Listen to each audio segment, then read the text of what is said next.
Assalamualaikum warahmatullahi wabarakatuh. Saya Suci Fadila dengan NIM 0049 dari kelompok 12. Di video ini saya akan menjelaskan materi tentang prinsip dasar bimbingan belajar. Baik, langsung saja ke pembahasannya. Yang pertama, konsep bimbingan belajar. Secara etimologis, kata bimbingan merupakan terjemahan dari kata guidance yang berarti menunjukkan, membimbing, menuntun, ataupun membantu. Bimbingan belajar adalah suatu proses yang membantu individu melalui usahanya sendiri untuk menemukan dan mengembangkan kemampuannya agar dapat memperoleh kebahagiaan pribadi dan kemanfaatan sosial. Bimbingan belajar dilakukan dengan cara mengembangkan suasana belajar mengajar yang kondusif agar terhindar dari kesulitan belajar. Para pembimbing membantu individu atau siswa mengatasi kesulitan belajar, mengembangkan cara belajar yang efektif, dan membantu individu agar sukses dalam belajar supaya mampu menyesuaikan diri terhadap semua tuntunan program pendidikan. Berikut konsep bimbingan belajar menurut beberapa ahli.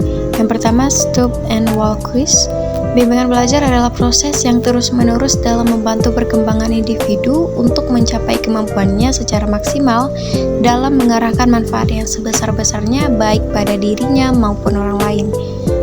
Lalu menurut Jones, bimbingan belajar merupakan suatu proses pemberian bantuan seseorang pada orang lain dalam menentukan pilihan dan pemecahan masalah dalam kehidupannya. Kemudian menurut Crow and Crow, bimbingan belajar merupakan suatu bantuan yang dapat diberikan oleh seseorang yang telah terdidik pada orang lain yang mana usianya tidak ditentukan untuk dapat menjalani kegiatan alam hidupnya. Selanjutnya, prinsip dasar pengajaran remedial atau yang disebut dengan teaching remedial. Remedial teaching berasal dari dua kata, yakni remedial dan teaching. Remedial berasal dari kata remedy yang artinya menyembuhkan, sedangkan teaching berarti pengajaran. Jadi remedial teaching adalah suatu bentuk penyembuhan yang bersifat menyembuhkan atau membetulkan, yakni pengajaran yang membuat menjadi lebih baik. Berikutnya mengenai tujuan remedial teaching. Yang pertama yaitu siswa dapat memahami dan mengenali dirinya khususnya menyangkut prestasi belajar. Ini artinya siswa diajak untuk lebih mengenal diri sendiri khususnya tentang bagaimana mereka belajar dan prestasi yang mereka capai. Jadi mereka bisa tahu kekuatan dan kelemahan mereka dalam belajar. Lalu siswa dapat memperbaiki atau mengubah cara belajar ke arah yang lebih baik melalui proses remedial teaching. Kemudian, siswa juga dapat menyelesaikan dan melaksanakan tugas belajar yang diberikan kepadanya dengan baik dan benar. Siswa jadi lebih bertanggung jawab dan bisa mengerjakan tugas-tugas sekolah dengan benar dan tepat waktu. Mereka belajar untuk tidak menunda-nunda tugas dan menyelesaikannya dengan sebaik mungkin. Remedial teaching ini juga membantu memperbaiki kelemahan dan kekurangan siswa yang ditemukan sendiri berdasarkan evaluasi. Setelah melakukan evaluasi, siswa bisa melihat di mana letak kelemahan mereka. Dengan begitu, mereka bisa fokus memperbaiki bagian itu.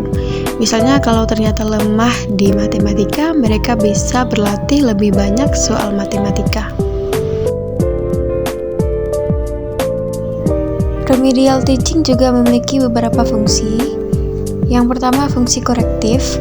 Melalui pengajaran remedial dapat diadakan pembentukan atau perbaikan terhadap sesuatu yang dianggap masih belum mencapai apa yang diharapkan dalam keseluruhan proses belajar mengajar. Yang kedua, fungsi penyesuaian.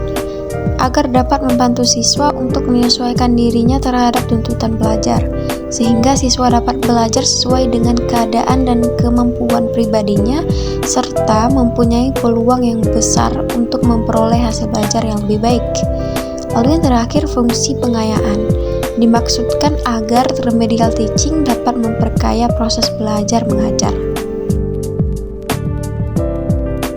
Remedial teaching juga memiliki beberapa metode dalam pengajarannya. Yang pertama ada tanya jawab. Tanya jawab dilakukan dalam bentuk dialog antara guru dan siswa yang mengalami kesulitan belajar, dan dari hasil dialog itu murid akan memperoleh perbaikan dalam kesulitan belajarnya. Berdasarkan jenis dan sifat dan kesulitan yang dihadapi siswa, guru mengajukan beberapa pertanyaan dan murid memberikan jawaban. Lalu yang kedua, diskusi. Dalam interaksi ini, masing-masing peserta diskusi dapat turut serta menyumbangkan saran-saran dalam menemukan pemecahan suatu masalah.